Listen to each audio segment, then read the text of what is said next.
irmãos, com base em Mateus 14, versículo 30. Eu quero ler apenas a última parte do versículo, que diz assim: Senhor, salva-me. O texto é bem sucinto, mas é extremamente profundo quando Pedro diz ao Senhor: Senhor, salva-me. Você pode repetir essa frase, por favor? Senhor, salva-me. Mais uma vez, Senhor, salva-me. Esse texto, ele é uma oração. E o Charles Haddon Spurgeon, ele lançou um livro no finalzinho do século XIX, intitulado A Oração Mais Profunda da Bíblia, a Oração de Pedro. E nesse livro, ele diz que esta é uma oração ignorada das Escrituras, mas que contém em seu arcabouço muitas qualidades imprescindíveis às nossas orações. Em primeiro lugar, esta oração de Pedro, ela é uma oração breve. A Bíblia, ela traz orações longas. Aliás, das várias orações que a Bíblia traz, duas delas são as mais longas. A primeira oração longa da Bíblia é a oração do segundo livro das Crônicas, no capítulo de número 7, quando Salomão, por ocasião da inauguração do templo do Senhor, faz uma oração de consagração e de dedicação do templo a Deus. Ali, a oração de Salomão foi uma oração extensa. Se você ler a oração de Salomão, vai dar mais ou menos uns 5 minutos de oração. Nós temos uma segunda oração longa nas Escrituras, que é a oração de João, capítulo de número 17, a chamada oração sacerdotal, uma oração feita pelo nosso Senhor e Salvador Jesus Cristo.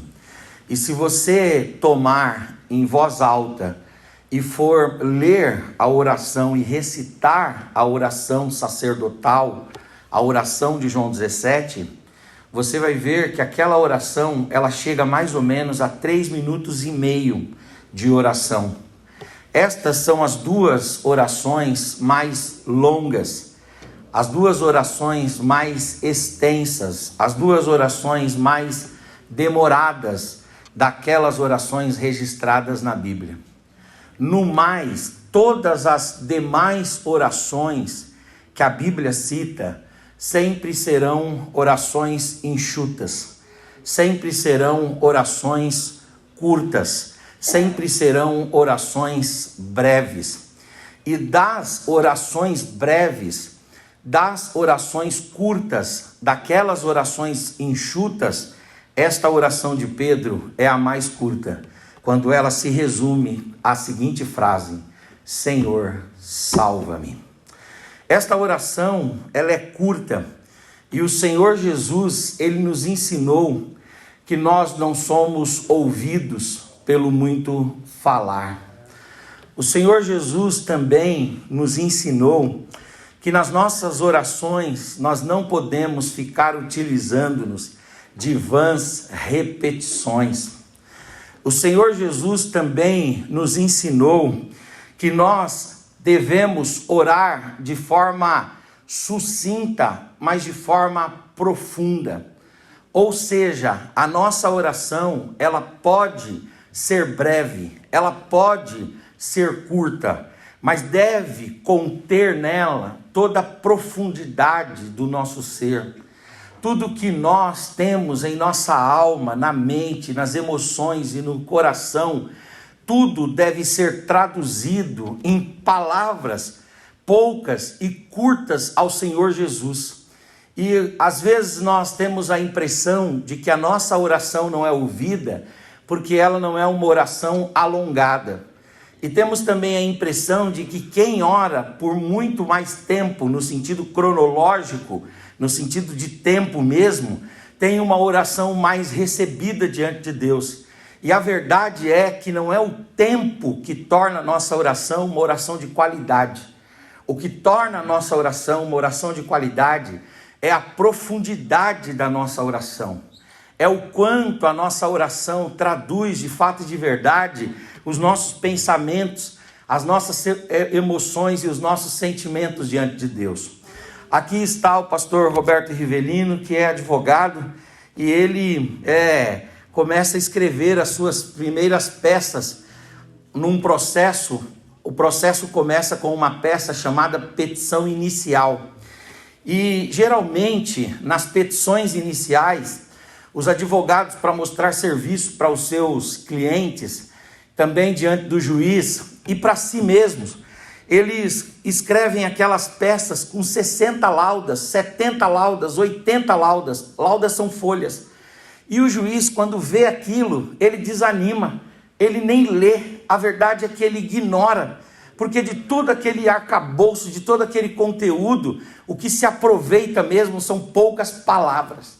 Às vezes, eu vou fazer revisões de peças de advogados, amigos, que pedem para que eu faça a revisão, e eu me vi já jogando fora 70%, 80% das peças, enxugando as peças.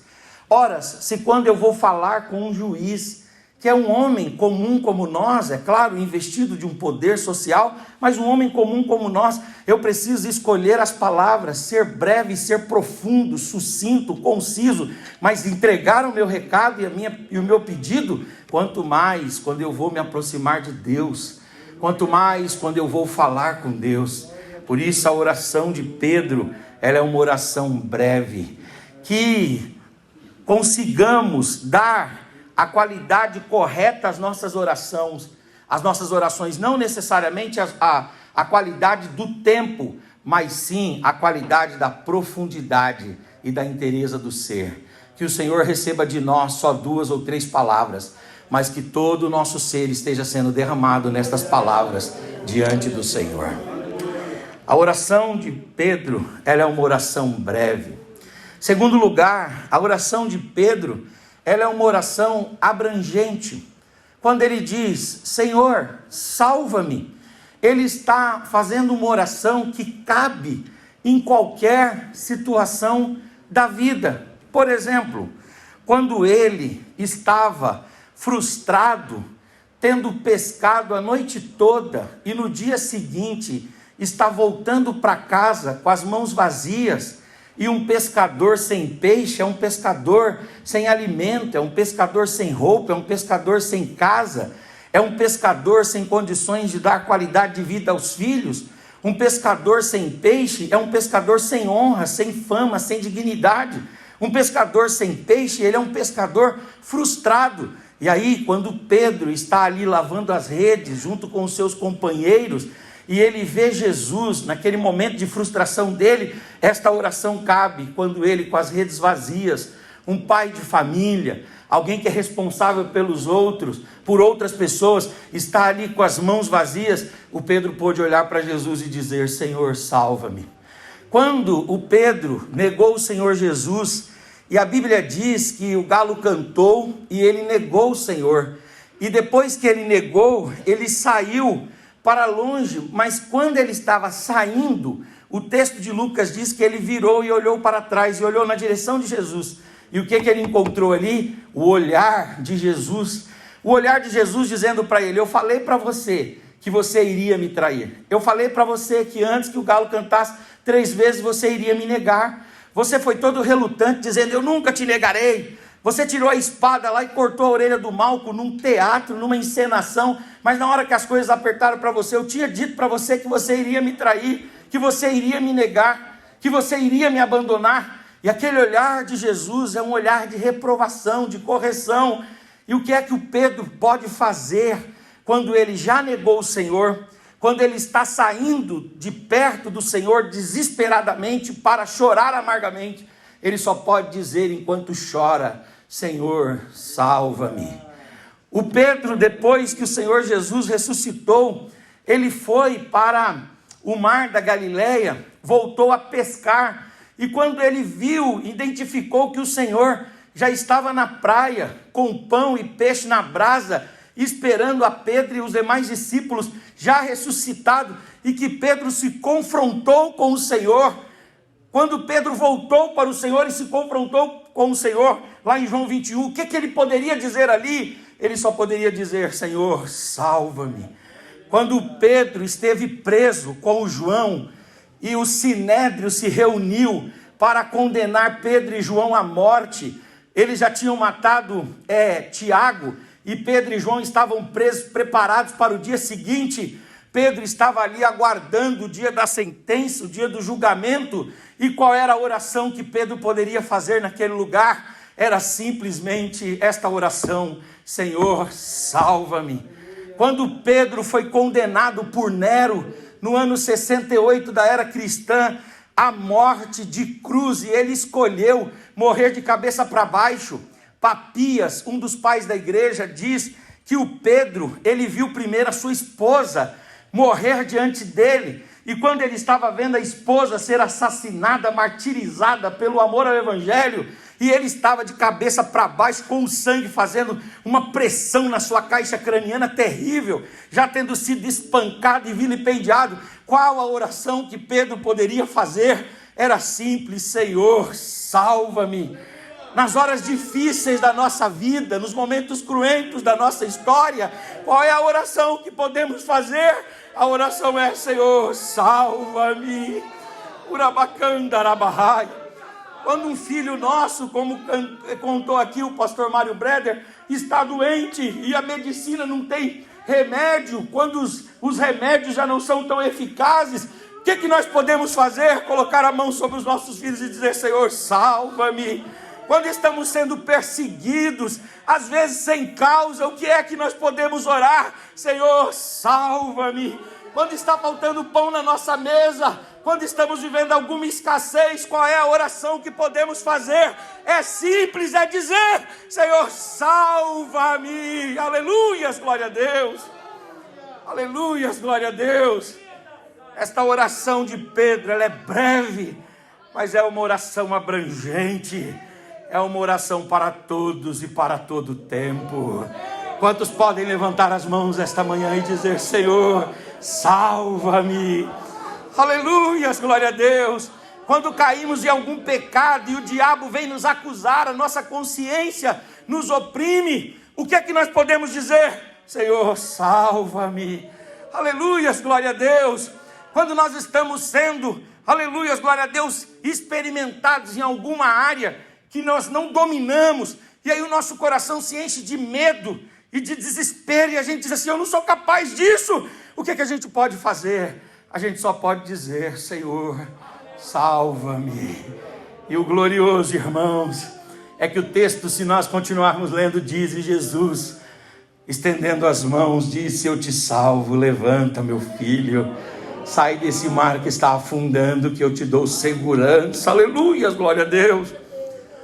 A oração de Pedro, ela é uma oração saturada de doutrina. Em primeiro lugar, ele define, ele entende que Jesus é Senhor, porque ele diz aqui: a Jesus, Senhor. Esse termo Senhor em grego é o termo Kyrios, que é Senhor. Ele diz Senhor. Essa palavra, ela remete ao Antigo Testamento. E no Antigo Testamento, os hebreus usavam a expressão Senhor para designar dois nomes hebraicos de Deus. O primeiro nome é o nome impronunciável de Deus, o tetragrama, aquele nome que apareceu lá para Moisés, quando Deus diz eu sou. Aí você vai ler lá, pastor Sandelei, o que é o eu sou ali em hebraico? É o tetragrama. São as consoantes que não tem vogais, então só tem o som, não dá para você escrever aquilo, porque o nome de Deus é indescritível, porque o nome conceitua o ser. Então se você escreve, você conceitua. O nome de Deus não pode ser escrito, porque Deus não pode ser conceituado, Deus não pode ser enquadrado, Deus não pode ser resumido, Deus não pode ser definido. E aí então os judeus, quando tinham eles se deparavam com o nome impronunciável de Deus, ou com um tetragrama, que dá origem à expressão Yahvé, Jeová, quando eles se deparavam com isso, eles transformavam esse nome impronunciável na expressão Senhor. Quer dizer que Senhor era uma insígnia, Senhor era um tema, Senhor era uma definição que só era aplicada a Deus. Ainda os hebreus usavam Senhor para falar ou para referir-se ao nome impronunciável de Deus, mas também para definir a expressão Adonai. Adonai, em hebraico, quer dizer, Ele é Senhor. Deus é Senhor em que sentido? Deus é Senhor porque Ele criou todas as coisas. Todas as coisas vieram dEle, subsistem por Ele, são dEle, por Ele e para Ele. Então Ele é Senhor. Deus é Senhor porque Ele existe antes de todas as coisas, pelo princípio da anterioridade. Ele é Senhor porque Ele chegou aqui antes. Quando os anjos chegaram, Ele já estava. Quando os arcanjos chegaram, Ele já estava. Quando os querubins, os serafins, os demônios se manifestaram, Ele já estava. Quando o sol, a lua, as estrelas, o universo, as dimensões, o tempo, o espaço, quando todas as coisas chegaram, Ele já estava. Ele é antes de tudo e posterior a todas as coisas. Ainda antes que houvesse dia, Ele é. Aleluia! Nada pode escapar das suas mãos, e agindo Ele, quem impedirá? Ninguém. Ele é o Senhor, porque Ele é antes de todas as coisas. Ele é antes de todas as coisas, porque Ele é Criador. Ele é antes de todas as coisas, e é Senhor, porque Ele é anterior a tudo. E Ele é Senhor, porque Ele é Pai. E a figura do Pai dá a Ele a legitimidade de ser Senhor. Vejam que os hebreus só aplicavam o termo Senhor a Deus, mas aqui o Pedro está afundando e ele olha para Jesus e ele diz: eu vejo em ti a divindade, eu vejo em ti a natureza do Pai, eu vejo em ti que você guarda as prerrogativas, as qualidades, os atributos, você guarda em si os requisitos da divindade. Eu posso com segurança usar para ti a mesma expressão que eu uso para Yahvé, a mesma expressão que eu uso para Adonai. Eu posso te reconhecer como Senhor. Tu és Senhor, aleluia. Por que é que ele diz que Jesus é Senhor? Porque Jesus está andando sobre o mar. Jesus está subjugando e submetendo ao seu controle os aspectos da natureza. A natureza criada está submissa a Jesus. Ele é Senhor da natureza, porque Ele anda sobre o mar. Ele é Senhor da natureza, porque Ele amaldiçoou uma árvore certa vez, e depois, quando os discípulos passaram na volta do caminho, eles já viram a árvore seca. Por que isso? Porque Ele é Senhor da natureza. Ele mandou o vento e o vento calou-se. Ele mandou o mar se aquietou. Por quê? Porque Ele é Senhor da natureza. Ele é Senhor, irmãos, e é por isso que Pedro faz uma oração saturada de doutrina. Ele diz: do mesmo jeito que Deus é Senhor, Tu és também Senhor. Tu comandas sobre a natureza, Tu comandas sobre as estrelas te prestam culto, adoração, louvor, celebração. No templo da natureza todos dizem a Ti glória, e eu engrosso essa fileira dizendo também a Ti glória, Senhor. Tu és Senhor para sempre. Levante a tua mão, por gentileza, levante a tua voz, abra sua boca e dê uma palavra de adoração a Jesus, o nosso Senhor. Ele é Senhor sobre a natureza, mas Ele não é só Senhor sobre a natureza, Ele é Senhor também sobre os anjos. A Bíblia diz que depois da tentação, os anjos vieram e lhe serviram. Esta expressão, os anjos vieram e lhe serviram, depois da tentação, quer dizer, os anjos estiveram à sua disposição. Eu não posso dar ordem aos anjos, Porque diz que Deus dará ordem aos seus anjos a meu respeito para me guardar em todo o meu caminho. Mas Jesus, ele dá ordem aos anjos, os anjos vêm e se submetem a ele. Quando Gabriel vem a nós, Gabriel vem como co-irmão. Quando Miguel vem a nós, vem como co-irmão. Quando as miríades angelicais vêm perto de nós, vêm como nossos companheiros. Por isso que quando João tentou se prostrar diante do anjo lá, pastor Sanderlei, o anjo deixou, o anjo disse, não, eu sou um irmão como você, levanta. Mas quando, irmãos, Jesus chega, a Bíblia diz lá, depois da tentação, os anjos vieram e se prostraram e o adoraram e bendizeram o seu nome. Aliás, o senhorio de Jesus sobre os anjos começa na manjedoura, que fazia tempo que ninguém via um anjo, mas quando lá na manjedoura, aleluia, Jesus se manifestou, a Bíblia diz que um coral de anjos apareceu nos céus e dizia, aleluias, glórias a Deus nas maiores alturas, paz na terra entre os homens aos quais ele tanto quer bem. E diz que um anjo voou e disse aos pastores, hoje vos nasceu na cidade de Davi, Jesus Cristo, o Filho de Deus. Ele vai trazer paz para a humanidade, ele vai trazer santidade, salvação e redenção. Ide e vê-lo, ele está numa manjedoura, mas ele é Senhor sobre os anjos. Ele é Senhor sobre os anjos. Jesus disse para Natanael, ô Natanael, eu te vi, viu, quando você estava debaixo da árvore lá. E eu quero dizer uma coisa para você. Aí o Natanael diz, então tu és o Cristo, o Filho de Deus. Aí Jesus falou assim, ô Natanael, você é fraquinho demais. Você está me chamando de Senhor, só porque eu te disse que te vi debaixo de uma figueira? Isso aí qualquer profeta poderia dizer. Eu vou dar para você um recado aqui. A partir de hoje, você vai ver anjo subindo e descendo. O céu vai se misturar com a terra, e a terra vai se misturar com o céu, porque está aqui aquele que é o Senhor dos anjos. Levante a sua mão, meus irmãos. Levante a sua mão, abra a sua boca e dê uma palavra ao Senhor. Ele é Senhor da natureza, Ele é Senhor dos anjos, Ele é Senhor dos demônios. Os demônios são serviçais de Jesus. Os demônios são submissos a Jesus. Por diversas vezes, Jesus, quando confrontado com os demônios disseram assim, porque que vieste nos perturbar antes do tempo, ó Filho do Deus Altíssimo. Jesus, irmãos, ele não ficava entrevistando os demônios, dando nome para os demônios. Não, Jesus simplesmente dizia, bate em retirada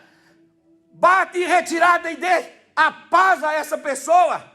Isso significa que Jesus, ele trazia, aleluia, o senhorio sobre os demônios. O F.F. Bruce que fala isso, quando ele comenta a passagem lá do Gadareno, ele diz assim, Jesus, ele foi perturbado pelos demônios, quando o mar ficou revolto. Lembram que o mar ficou revolto? Os demônios estavam querendo matar os discípulos de Jesus. Aí Jesus é acordado e acalma o vento e o mar. Ele acalmou a natureza, que foi tomada pelos demônios contra Jesus. Mas o que era dos demônios estava guardado. Quando ele chegou em Gadara, os demônios reduziram o homem, aquela legião prostrou-se diante de Jesus, e aquela legião atônita, com medo, aquela legião atormentada, perturbada. Vejam como o texto bíblico é interessante. O mesmo agitar das águas do mar da Galileia que os demônios provocaram para matar Jesus e os discípulos, essa mesma agitação, essa mesma vociferação, esse mesmo mover, esse mesmo encapelamento que o mar teve, foi exatamente esse mesmo sentimento que a presença de Jesus causou nos demônios. Jesus foi perturbado, mas Jesus trouxe também perturbação aos demônios. Os demônios não andavam quietos e pacíficos quando se aproximavam de Jesus, porque Ele é Senhor. Ele é Senhor da natureza, Ele é Senhor dos anjos, Ele é Senhor dos demônios, e Ele é Senhor da vida. Labacandaramahai. O filho da viúva de Naim estava morto. Já fazia 24 horas. Mas a Bíblia diz que Jesus disse: menino, levanta. E o fôlego de vida voltou para o menino e ele voltou à vida. A filha do Jairo estava morta há algumas horas. E a Bíblia diz que Jesus entrou lá no quarto e disse: menina, levanta. Ah, mas eu estou presa com os cordéis da morte. Não interessa estar aqui quem é Senhor sobre os anjos, sobre a natureza, os demônios e sobre a morte. Morte, tira a mão dessa menina, porque eu ainda tenho um propósito na vida dela.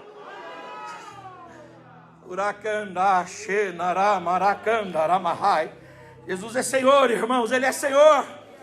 E aí de repente ele vai para Betânia, e lá em Betânia o Lázaro está morto há 4 dias. Aleluias. Eu ouvi um pregador um dia fazendo uma alegoria nesse texto, dizendo que o Lázaro até tinha se acostumado com o seio de Abraão. O Lázaro estava perdido por lá. Lázaro estava já enturmado por lá, encantado de encontrar Abraão, Isaac, Jacó, José, Moisés. Estava encantado. E de repente ouve uma voz: Lázaro! Ô Lázaro! O que foi? O dono da vida, o Senhor de tudo e de todos está te chamando. Poxa vida, mas aqui já está bacana para mim. Aqui eu já estou vendo aqui Abraão, Isaac, Jacó, José, Moisés já está aqui, ó, Elias, puxa vida, Davi. Eu sempre gostei dessas figuras aqui. Quero ficar por aqui. Não, meu filho, vem embora, porque Deus tem um projeto ainda a fazer na sua vida. Puxa vida, mas e meu corpo? E meu corpo?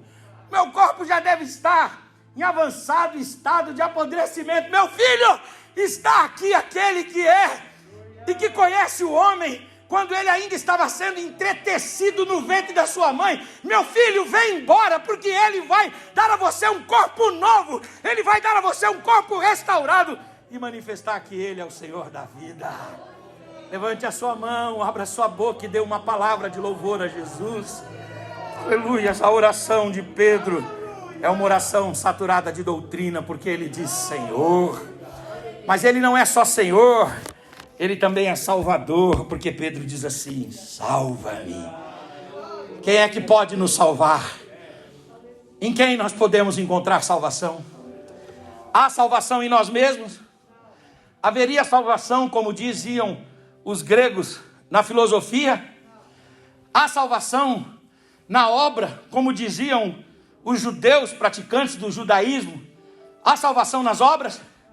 Há salvação, como dizem os kardecistas, nas ações sociais, na solidariedade? Há salvação na religião? Há salvação em levantar um tótem? Há salvação, como diziam os seguidores de Moloque, no sacrifício dos próprios filhos? Quer dizer, se você pegar um filho seu e cortar o pescoço dele, derramar o sangue do seu filho diante de uma divindade, você consegue salvação? Não! Não há salvação em nenhum outro meio, em nenhum outro nome. Só há salvação na pessoa bendita, gloriosa e maravilhosa de Jesus. Você está salvo por Jesus. Se você encontrou Jesus, você encontrou a salvação. Você está perdoado por Jesus. Se você encontrou Jesus, você encontrou perdão. Você está salvo por Jesus. É Jesus quem nos salva. É Jesus quem nos redime, é Jesus quem nos perdoa, é Jesus quem nos justifica, é Jesus quem nos lava com o teu sangue, é Jesus quem nos sela com o Espírito Santo, é Jesus quem escreve o nosso nome no livro da vida. Aleluia. É Jesus que vem em nosso resgate nas lutas da nossa vida, é Jesus que vem em nossa defesa, é Jesus, irmãos. Por isso só há salvação em Jesus. Levante a sua mão e diga: Senhor, salva-me. O pecador precisa dizer: Senhor, salva-me. Nós todos os dias precisamos dizer: Senhor, salva-me. A oração de Pedro, ela é uma oração breve, ela é uma oração abrangente, ela é uma oração saturada de doutrina e ela é uma oração eficaz. Por que que ela é eficaz? Porque o texto bíblico diz que Jesus ouviu a sua voz. Jesus encontrou nele verdade, humildade. Jesus encontrou nele reverência. Jesus encontrou nele desespero. Jesus encontrou nele fé. E quando Jesus interpretou aquela oração, ele disse: essa oração é eficaz. Dá aqui, meu filho, a sua mão.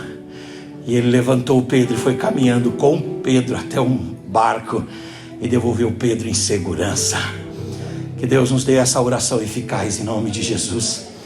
Uma oração que nos tire, aleluia, dos momentos difíceis da nossa vida e faça-nos estar em paz diante do Senhor. Deus em Cristo nos abençoe em nome de Jesus. Amém. Alabanda, xeramanda, ramai. Alabanda, aracanda, aramana, abashura, bahai. Glória a Deus, palavra maravilhosa. Senhor, está aqui nessa hora. Nós vamos sair daqui.